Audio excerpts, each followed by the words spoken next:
ప్రజలకు ఎన్నో హామీలు ఇచ్చి కూటమి ప్రభుత్వం అధికారంలోకి వచ్చిందని మాజీ మంత్రి గుడివాడ అమర్నాథ్ అన్నారు. అయితే అధికారంలోకి వచ్చిన తర్వాత ఆ హామీలను మరచారని ఎద్దేవా చేశారు. మంగళవారం మద్దిలపాలెం పార్టీ కార్యాలయంలో నిర్వహించిన సమావేశంలో ఆయన మాట్లాడారు. ఈ సంవత్సరం అనేక చేదు జ్ఞాపకాలు మిగిల్చినప్పటికీ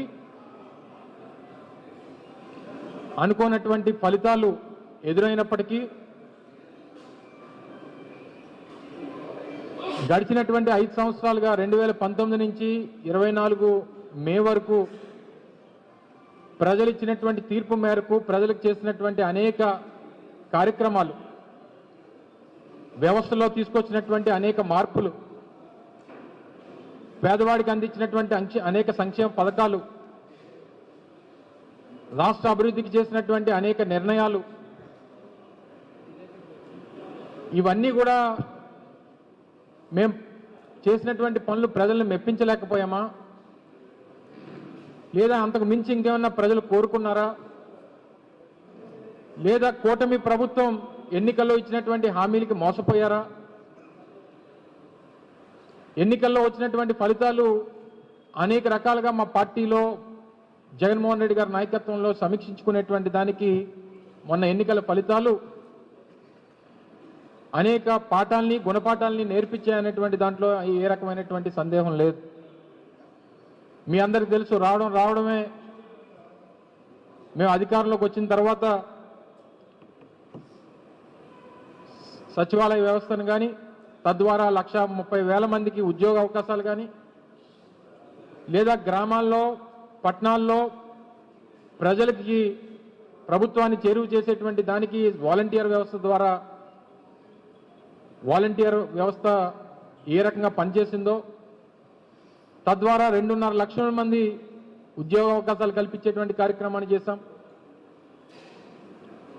అనేక సంక్షేమ పథకాలు, అమ్మఒడి కానీ, రైతు భరోసా కానీ, వైఎస్ఆర్ ఆసరా కానీ, వైఎస్ఆర్ చేయూత కానీ, ఇలాగ 5 సంవత్సరాల్లో దాదాపు 2,75,000 కోట్ల రూపాయలు డైరెక్ట్ బెనిఫిషరీ ట్రాన్స్ఫర్ ద్వారా పేదవాడికి అందించేటువంటి కార్యక్రమాన్ని చేశాం. ప్రభుత్వ పాఠశాలని నాడు నేడు ద్వారా దాదాపు 10,000 కోట్ల రూపాయలు ఖర్చు పెట్టి ప్రైవేట్ స్కూల్స్తో ధీటుగా పోటీ పడేటువంటి విధంగా ప్రభుత్వ పాఠశాలను బాగు చేశాం.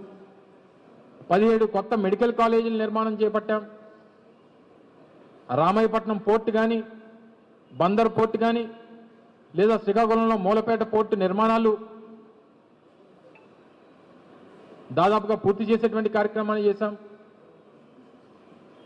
మన ఉత్తరాంధ్ర ప్రాంతానికి సంబంధించి భోగాపురం ఇంటర్నేషనల్ ఎయిర్పోర్ట్ ఈరోజు ఏ స్థాయిలో పనులు జరుగుతూ ఉన్నాయో మీరు చూస్తూ ఉన్నారు. దానికి నాంది పలికాం. దేశవ్యాప్తంగా 11 ఇండస్ట్రియల్ కారిడార్లు ఏర్పాటు చేస్తే 3 ఇండస్ట్రియల్ కారిడార్లు కేవలం ఆంధ్ర రాష్ట్రానికి తీసుకొచ్చినటువంటి ఘనత సాధించాం. ఈజ్ ఆఫ్ డూయింగ్ బిజినెస్లో నెంబర్ 1 స్థానాన్ని మేము అధికారంలో ఉన్నంతకాలం కొనసాగించేటువంటి కార్యక్రమాన్ని చేశాం.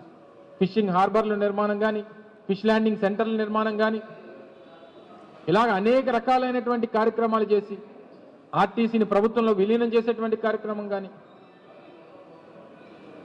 వైద్య రంగంలో దాదాపు 50,000 మందికి ఉద్యోగావకాశాలు కల్పించేటువంటి కార్యక్రమాలు కానీ, నాడు నేడు ద్వారా హాస్పిటల్స్ బాగు చేసేటువంటి కార్యక్రమాలు కానీ, ఇన్ని కార్యక్రమాలు చేసినా సరే ప్రజలు దేనివల్ల తిరస్కరించారు, ఎందుకు తిరస్కరించారు, వీటి మీద సమీక్షించుకునేటువంటి దానికి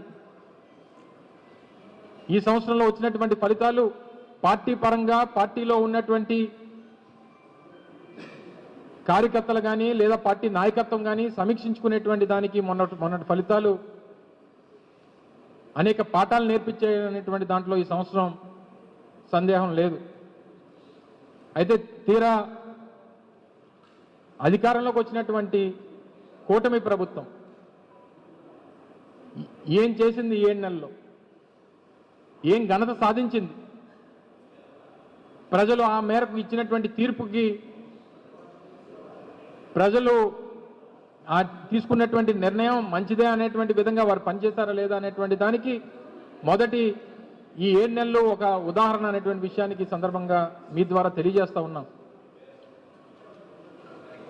అధికారంలోకి రాగానే చంద్రబాబు నాయుడు గారు ప్రప్రథమ సంతకం మీ అందరికీ తెలుసు డిఎస్సి మీద పెట్టారు.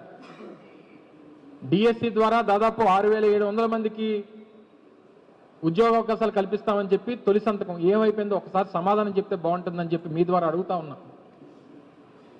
దానికి సంబంధించినటువంటి నోటిఫికేషన్ లేదు, దానికి సంబంధించినటువంటి షెడ్యూల్ లేదు. తీరా 7 నెలలు కాలం గడిచిపోయింది. ఏం జరగబోతుందో తెలియనటువంటి పరిస్థితుల్లో పాపం ఆశ పెట్టుకున్నటువంటి ఆ యువత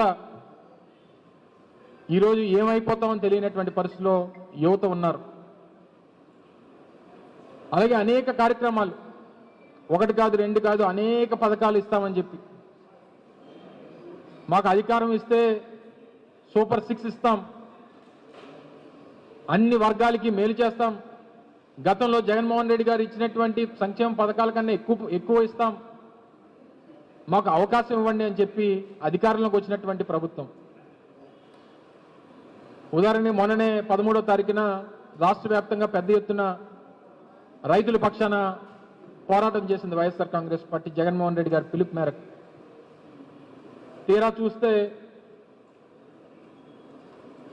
ఏదైతే వారు అధికారంలోకి వచ్చిన తర్వాత ఇస్తామన్నటువంటి 20,000 రూపాయలు, పెట్టుబడి సాయం కింద ఇస్తానన్నటువంటి 20,000 రూపాయలు ఏమైపోయిందని చెప్పని అడిగితే సమాధానం చెప్పేటువంటి పరిస్థితిలో ప్రభుత్వం లేదు. అమ్మఒడి కింద 15,000 రూపాయలు ఇస్తామని చెప్పి ఎంతమంది పిల్లలు ఉంటే అంతమందికి ఇస్తామని చెప్పినటువంటి అమ్మఒడి లేదు. మహిళలకి 18 సంవత్సరాలు నిన్నటువంటి ప్రతి మహిళకి నెలకు 1,500 రూపాయలు ఇస్తామన్నటువంటి ఆ పథకం లేదు. రాష్ట్రంలో 20 లక్షల మంది యువత, నిరుద్యోగ యువత ఉన్నారు. వారికి ఉపాధి కల్పించేంత వరకు 20 లక్షల మందికి నెలకి 3,000 రూపాయలు చెప్పిన నిరుద్యోగ భృతి ఇస్తానన్నారు, అది లేదు. ఈ చెప్పినటువంటి పథకాలు కాకుండా ఏదైతే పిల్లలకి ఇవ్వాల్సినటువంటి ఫీజు రీయింబర్స్మెంట్ 3,900 కోట్ల రూపాయలు, అది బకాయిలు ఉండిపోయినాయి. ఆరోగ్యశ్రీ కింద కట్టాల్సినటువంటి నెట్వర్క్ హాస్పిటల్స్ కట్టాల్సినటువంటి 3,000 కోట్ల రూపాయలు, అవి బకాయిలు ఉండిపోయి కొన్ని హాస్పిటల్స్ అయితే ఆరోగ్యశ్రీ పేషెంట్లనే తీసుకున్నటువంటి పరిస్థితులు ఈరోజు రాష్ట్ర వ్యాప్తంగా కనబడతా ఉన్నాయి. సంవత్సరానికి 3 గ్యాస్ సిలిండర్లు అన్నారు, ఈ సంవత్సరం అడిగితే 1 అన్నారు.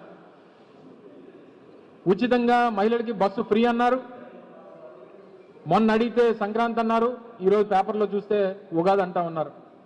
ఏ సంవత్సరం ఉగాదో ఏ సంవత్సరం సంక్రాంతో చెప్తే బాగుండేది ప్రభుత్వం. ఇన్ని కార్యక్రమాలు, ఇంత నమ్మబలికి మీరు సాధించినటువంటిది కేవలం అధికారం మాత్రమే, ప్రజల నమ్మకం కాదు అనేటువంటి విషయాన్ని ఈ సందర్భంగా మీ ద్వారా తెలియజేస్తా ఉన్నాం. మేము మొదట్లో చెప్పాం 6 నెలల సమయం ఇస్తాం, ప్రతిపక్షంగా మా పాత్ర పోషిస్తాం, ప్రజల పక్షాన పోరాటం చేస్తాం.